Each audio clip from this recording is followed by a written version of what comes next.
Other interesting political news, you have Mark Hamill saying Biden is still the best president of our lifetime after the debate.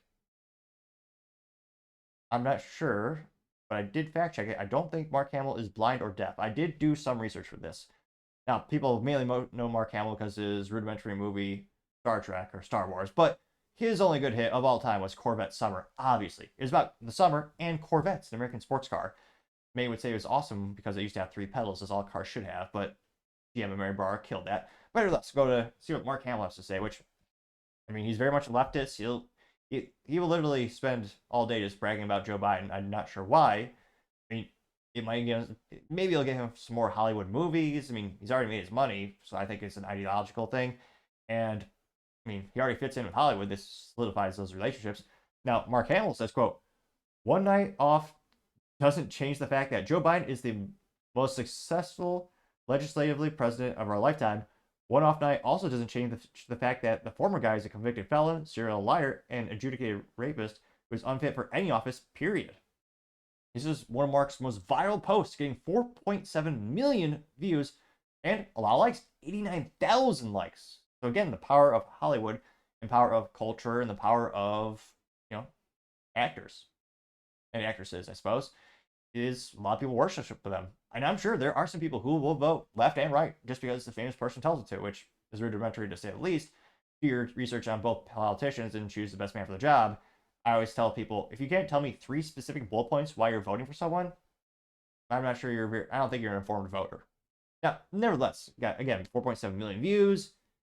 And yeah, he's saying, one of the most successful legislative presidents of our lifetime. Again, I wish Mark would tell us what's 3 bullet points or accomplishments of the Biden, or more realistically, the Biden campaign staff.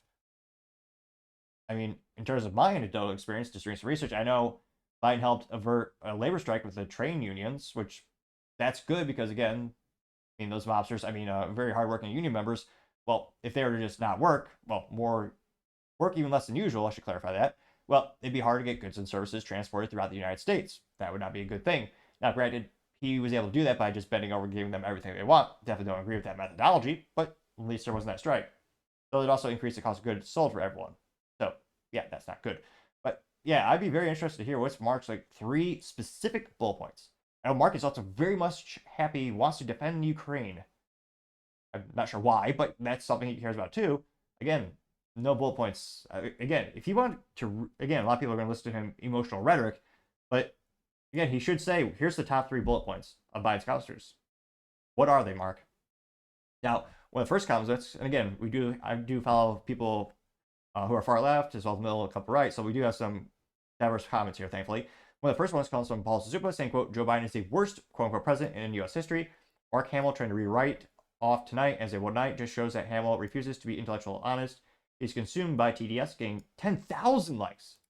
Now, you do have Art Candy, who, I don't want to say she's mentally vacuous, but her name is Art Candy, spelled Candee, and the emojis in her name are popcorn and then water in a cup with a straw. Now, I'm an adult man, so I don't eat a lot of candy, but I did some research. Popcorn is usually salty, not candy, and water, well, that's water. That's not candy. I mean, soda is basically candy in a can, but no, Art Candy, and again, it's just a silly name. Her name is Candy. It's just almost as ridiculous as a name like Topping. Oh, wait, I partially digress, but in all seriousness, so Art Candy says, quote, "Nothing Trump said negates how poorly he ran the country for 4 years." Got 2.2 thousand likes. I wonder if she was ratio, though. She got 481 responses to her, so that's one of the most responded comments. And she was not completely ratioed in terms of the likes. Libercat Media TM said that explained the last 50 years with this idiot. There's a picture of Joe Biden sleeping in public, and it says, "If a mechanic took 47 years to work on your car and it's still broken, would you hire him for another 4 years?" I got 231 likes. Brandon Camayo says, "You must not live in America because literally everything on every measurable metric was better," literally getting 204 likes. Jason said he's doing pretty good before COVID got hit, getting 259 likes. Mercenary says, "Have you seen your grocery bill?" Getting 210 likes. Tricky Woo says, "My pocketbook says otherwise," getting 53 likes. So yeah, not a lot. I'm not sure, maybe it's easier to buy likes, but I mean, not a lot of positive responses. Now you do have Aloha Keith, which, yeah, he has one of the few appropriate uses of those emojis. He has the palm tree emoji, pretty much a leftist. He describes himself as communist. Well, he says gun reform, which that's just communism and Marxism in disguise. But nevertheless, he did say, quote, "This is a perfect recap for Mr. Hamill." And it's all the judges saying 10 out of 10, bravo. Got 34 likes for that. Game simply says, here, here. Got 50 likes. Seth Dillon, CEO founder of the Babylon Beast, who said he laughing emoji, got 501 likes. Texas One said laughing emoji, 109 likes. A contrarian statement, you have Nikki Neeb, who describes herself as a boy mom, love my pups, blue wave, register vote. She's an ally of a lot of flags here. The trans flag and the pride flag. No, of course, no US flag, of course. No DMs unless I know you. Teach your sons to be respectful. At least she said one intelligent thing. The odds were in her favor. She had to have one. And she said, truth, Mark, let's focus on the accomplishments. And it's a little juxtaposition graphic of Trump versus Biden. It says, these are your choices for president. And the check marks are, they're both old. Biden, she says, is respected internationally. Trump is not, according to her. She says, Biden will protect Social Security, which, again, that's they should get rid of it because it's a Ponzi scheme. But both politicians, left and right, will never touch it because it's political suicide because you need the votes for the people who paid into that Ponzi scheme. And Trump has, again, said multiple times he will not change it.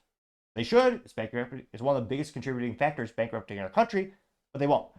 Now, she says Biden will restore Roe versus Wade, which Biden has promulgated, but again, on a federal level, the Supreme Court already said it's relegated to the states. Cap bank late fees. Biden said he'd do that. It's a private institution. They can do whatever they want. That's why you go to another bank. But again, Biden says he's going to force the free market to do what he wants. Increase taxes for the rich. Biden says he's going to do that. Trump said no. Protect Medicare, which they claim Biden is going to do, and Trump isn't. Forgive student loan debt. The Supreme Court again said that's illegal, but you do have leftists and Democrats doing that. And it's not forgiving, it's shifting the debt from individuals who took out the loans to taxpayers who didn't and have to pay for it. Then they say expanding voting rights is going to Biden, which I will agree on that because, again, 8 to 13 million people illegally crossing the country, and many of them are getting registered to vote.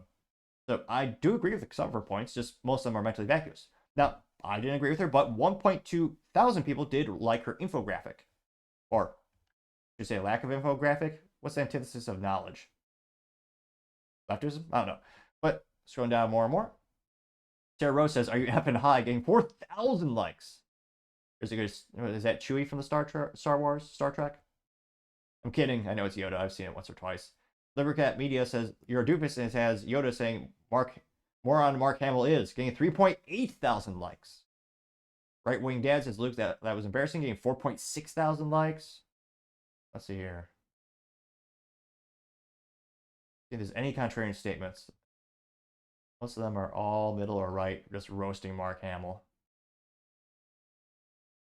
Let's see. Joseta Carzaldo says, okay, Princess, you better start sucking up to Gavin Newsom right away, getting 297 likes. Yeah. Mark Hamill. It's fascinating to see how many people... Oh, we got... No. All right, we do have a contrarian statement. This one has a picture of Joe Biden holding a lightsaber. It says, Joe B1 is our only hope. That's for sure. Got 149 likes. And that RAI is this creepy thing. Wow. Again, I mean, Mark Hamill has done a lot of marketing for Biden. Like, they've done a lot of photo ops together, a lot of videos together. I'm actually surprised he hasn't given him like an honorary lightsaber or something like that. Because, like, again, Star Wars people worship it like it's a freaking religion. I wouldn't be surprised if just doing that little act got Biden a couple 100,000 more votes.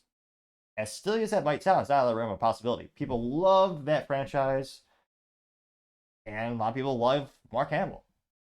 I mean, again, he had one good movie, Corvette Summer, but let me know, do you think this will, because he's been, shilling for Biden for years, do you think this will increase Biden's support? Do you think it could help him in the polls? Again, he's being hammered mercilessly in these polls lately. I don't think it's enough to actually make much of a sway, more than, again, maybe a couple 100,000 votes. But let me know in the comments. As always, I'd be fascinated to hear what you have to say. Thank you, everyone, for taking the time to tune in. Again, trying to get to 4,000 subscribers by the end of the month. So if you could click that button, I would greatly appreciate it. Also, leaving a comment or a thumbs up, thumbs down is a great way to give me some additional feedback, letting me know how I can make the show better and better. Lastly, don't forget to take the time to tell your family, tell your friends, tell your coworkers, heck, tell your enemies, tell anyone and everyone. Just stay safe, fight the good fight.